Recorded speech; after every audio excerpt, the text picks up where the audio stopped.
So why does God not like fake weights? Now, he doesn't come out and quite say that, but I was reading Proverbs, and in Proverbs 20:23, there's a line in there, and I thought it was just funny thinking about fake weights. So it says something to the line of like, the Lord detests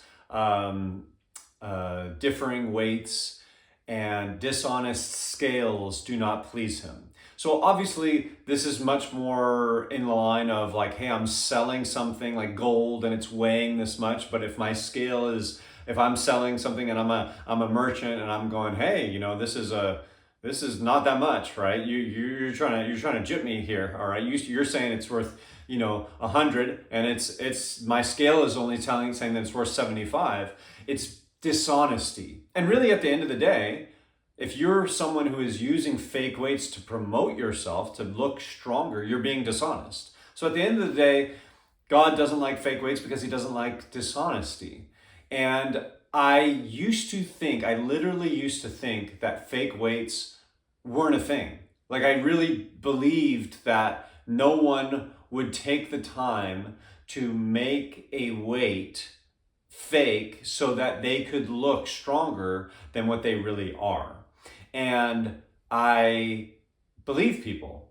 I then started to see other things like there's sets that people use to look like they are on a private jet. They are not even on a private jet. They are on a set that looks like a private jet, or a jet that is parked and people are actually paying so that they can use that to take pictures of and video content inside of that to look a certain way.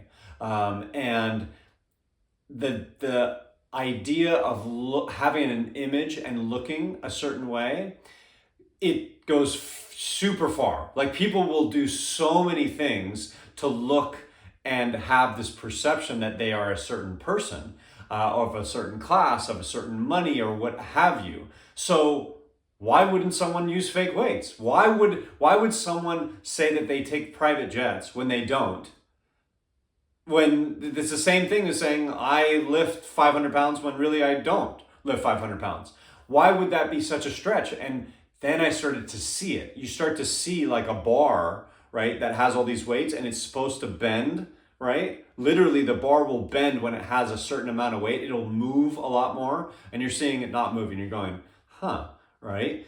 And you start to see things over and over again. You start to see some of these videos where they get people's reaction to them lifting weights, and you're going, that seems like a forced reaction. You start to see, now we're starting to see so many pieces of content where people are getting into arguments, or they're doing like these surprise things, or they're doing these things with their significant other, and it's all set up. It's all for show. And some of them can still be funny, but the idea is that they are trying to get it to be like, this is a real situation. Like this actually happened, and look at what's going on. This person's being so kind and doing all this, and or what have you.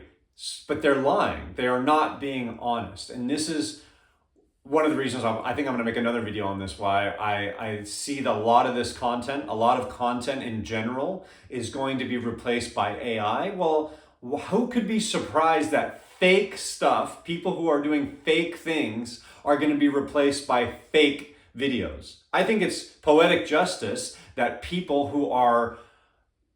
people whose content is going to be taken away from the most, all right, are the people who are the most fake. Okay, it's the easiest to reproduce, but it's kind of poetic justice. You're being fake, so you're not being honest, so you're going to be replaced by something that literally is fake itself. But it's an interesting concept to think about, dishonesty, and where you fit in along that line, and the relationship to God. So let me try to explain. If I'm willing to do something just for views or clicks, I am separating myself from God because I am being dishonest. I am being dishonest to other people.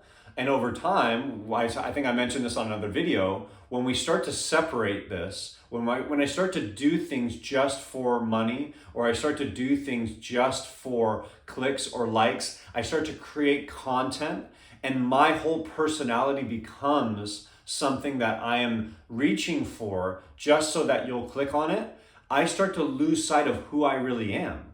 I start to lose sight of my own opinions start to get curated by what people like, what's going to get clicks. So instead of me telling you the honest truth, and that might be one of the reasons why I became popular, right? You see a lot of these people now, they were popular, and then what happened to their videos? And you're going, well, because you can kind of predict everything that they're going to say. Now, sometimes that just happens because they got too much content out there. You've kind of seen everything that the person's done, you know what they're going to say, and you move on to someone else that's more exciting or new or whatever.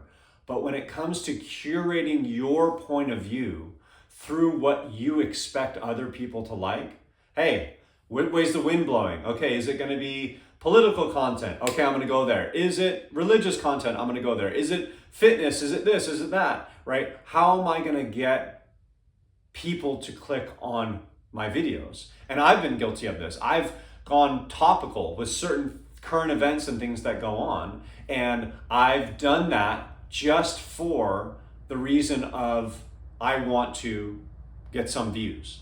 And so what I do now is I check myself. Before I make the video, I go, is this something that I want to talk about? Or am I doing this because I want to get clicks? If it's something that I want to get clicks, or if I'm like, ooh, I think that this would get a lot of views, I stop myself and I say, I have to make sure that it is in alignment with what I actually sincerely want to talk about. Because that's the only reason why I do this. I do this because I need to get stuff out of my head. It's a creative outlet for me. It's like journaling, but it's through video content. I like speaking, and you'll see me ramble and talk because I'm thinking as I talk. Some people think as they talk and they get ideas out. Same thing like with writing. I think it's a great strategy for me that works on multiple things. I like to public speak. I like to be in front of people, and I get to practice those skills while I think about ideas, and I get to share it with other people, which I think is another beautiful thing about YouTube, is that it's you. It's literally you sharing yourself. And I think that this is one of the magical things about social media that we are going to really benefit over time with. I think that we are using a lot of this stuff. Like I said, I want to look at myself. I want to project that I am a certain type of person. And that is an immature way of using this technology that like I said, I think is really beautiful. Is, hey, this is who I am. I might not be in a position to be able to communicate with someone who's living in Africa or in Europe, or even someone that's in another state that's in my same country. I can't communicate them like I would with my coworkers or my clients or my family or people that are around me, my friends. I can then communicate and share ideas, and we can as a society grow. But that's only going to work if we're being honest. Now, when it comes to the fake weights thing, you think it's kind of low-hanging fruit. It's not that big of a deal. Who cares, all right? But it can affect people dramatically, and I'm in the fitness business. So as a personal trainer, I am trying my best to help my clients achieve their goals in health and fitness. Well, what do a lot of people who do these fake weights or they do these things? They sell programs. And so they are now using marketing, a tactic that is a lie, dishonest, that is going to pull someone into using their program, their way of getting to their health and fitness goals. And that might not be the best way. They might be, the only reason why they bought it was because of that person lifting a certain amount of weight, which I don't think is a very smart strategy in itself, because as I've mentioned before, a lot of these things are genetic. So to try to compare yourself and think that you are going to get those results from doing their program, it does not work like that. It's like saying, I'm going to go play basketball to go get taller, all right? Because tall people play basketball. There is a semblance that you can build your body, but a lot of that is hardwired into your genetic code.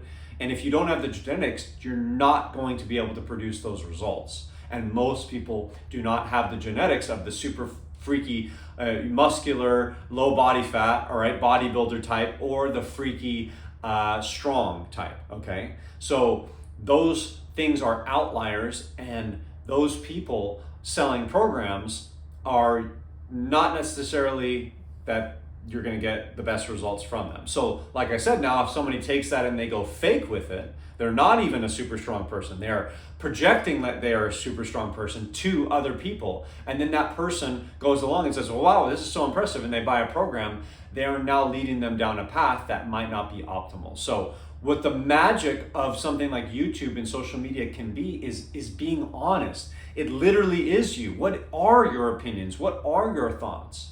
And to wrap it all back up with Proverbs, right, is being in that relationship with God. And if you are separating yourself, from the truth, you're going to get further and further away from God. And whether you believe in God or not, that to me is like, you could think about it like your higher self. And if we want to grow, if you want to give your kids, or if you want to give society a better life, a better place than you found it, you are not going to do that by lying and manipulating. And I think we've seen a lot of examples like this. You're going to see a lot more.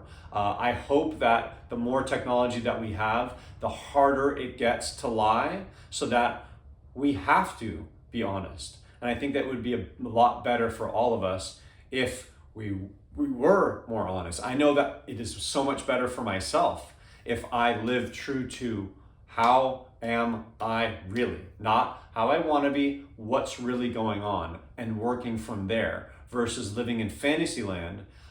Maybe you can live there for a short period of time, but it always comes back to bite me in my ass, and that's from experience. So living in the now, living in reality, being real with what are my emotions, what are my real feelings, am I struggling, do I need help? Instead of trying to bottle all of that up, being honest, that to me is the ticket to a better, more peaceful, serene way of life. And that's what I want. Maybe that's not what you want, but that's what I want. And I just thought that was a little funny today, reading Proverbs and seeing that passage, but it relates to real life, especially in social media today. Are you being honest? At the end of the day, that's what it's all about.